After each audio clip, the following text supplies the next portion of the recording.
Ahojte, moje meno je Mária Berkeš, pracujem ako kozmetička a školiteľka, preto často cestujem do zahraničia, odkiaľ prinášam veľa inšpirácií, noviniek a nových techník.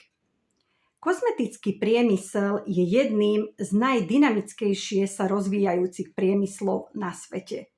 Stále prichádzajú nové trendy, nové produkty, nové značky a bežný užívateľ sa len horko ťažko vie zorientovať v tomto beauty svete. Počas mojej praxe som už počula veľa dezinformácií, niekedy sa čudujem, že odkiaľ toto všetko prichádza. Často rozdávajú rozum slečny alebo dámy, ktoré nevedia, čo je to diagnostika pokožky, čo je anatómia pokožky, čo sú naozaj len základy z našej práce, ale bez týchto vedomostí sa nepohneme ďalej pri probléme s pokožkou. Veľa žien si myslí, že poradiť vie každý, aj bez skúseností, aj bez praxe. Ale nie je to tak, na sociálnych sieťach nájdete všetko. A bohužiaľ sú prípady, keď tieto rady neskončia dobre.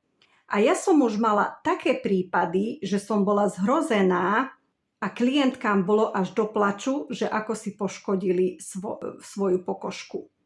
Ale táto téma je na iné video. Často dámy navštívia kozmetičku, až keď je problém.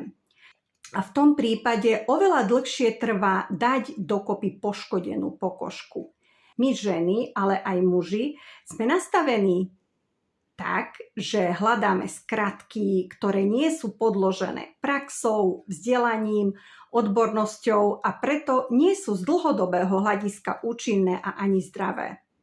Pokiaľ neriešite výraznejší problém, máte krásnu pokožku a chcete si ju udržať dlhodobo krásnu, pružnú a zdravú, tak vtedy sa oplatí poradiť s kozmetičkou vo vašom okolí. Lebo jednou z hlavných úloh kozmetičky je prevencia. To znamená, aby sa prvé vrásky objavili oveľa neskôr. Lebo vrásky mať budete, to je jasné. A ak už sa vrásky objavili, našim cieľom je, aby sa menej prehlbovali.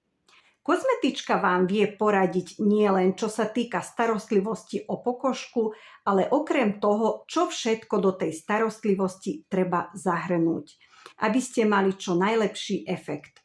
Druhou úlohou kozmetičky je starostlivosť o problematickú pokožku. Akné, dehydratácia, pigmentové flaky, jazvy po akné, začínajúca rozacea. A tu vám položím jednu závažnú otázku. Kto vám vie lepšie poradiť?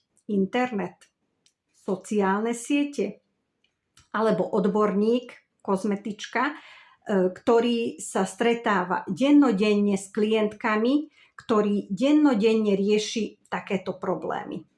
Ako som už na začiatku hovorila, mojím cieľom je, aby ste sa nestratili v kozmetickom svete. Budem vás tu informovať o starostlivosti o pokožku jednoducho a zrozumiteľne. Pokiaľ vám záleží na odbornej starostlivosti, máte problematickú pokožku alebo riešite vrásky, tak je na čase poradiť sa s vašou kozmetičkou. Ak sa vám toto video páčilo, dajte like a odber. Vidíme sa na budúce. Ahojte.